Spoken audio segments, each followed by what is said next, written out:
نتائج مباريات الأسبوع ال12 من الدوري الإيطالي: ساسولو 2، سيرزنتانا 2، جنوا 1، هيلس فيرونا 0،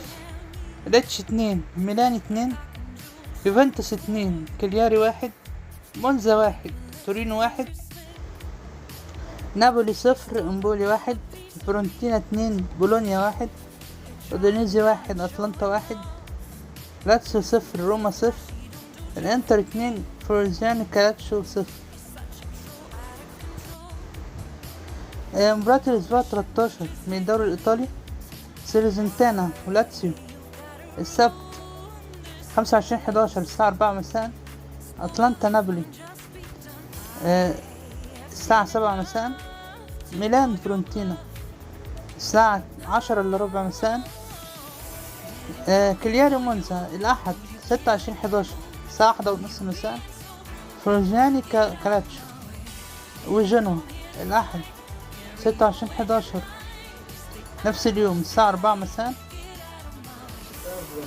امبولي وساسولو الأحد 26/11 الساعة 4 مساء، روما ودونيزي الأحد الساعة 7 مساء، يوفنتوس الإنتر الأحد 10:15 مساء، هيلس فيرونا ريتشي 2 7:30 مساء، بولونيا وتورينو 2 10:15 مساء. ترتيب جدول الدوري الإيطالي: الأول الإنتر 31 نقطة، الثاني يوفنتوس 29 نقطة، الثالث ميلان 23 نقطة، الرابع نابولي 21 نقطة، الخامس أتلانتا 20 نقطة، 6 فيورنتينا 20 نقطة، السابع روما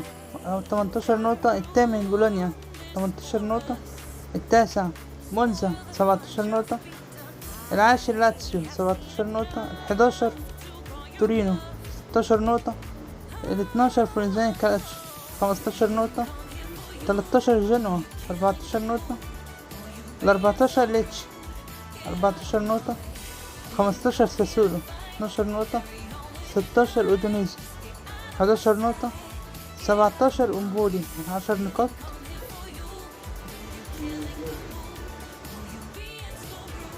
18 كلياري 9 نقاط، 19 هيرس فيرونا 8 نقاط، 20 سيرزنتانا 5 نقاط. بكده وانتهينا من نتائج الدوري الإيطالي الأسبوع 12، وعرفنا كمان مباراة قادمة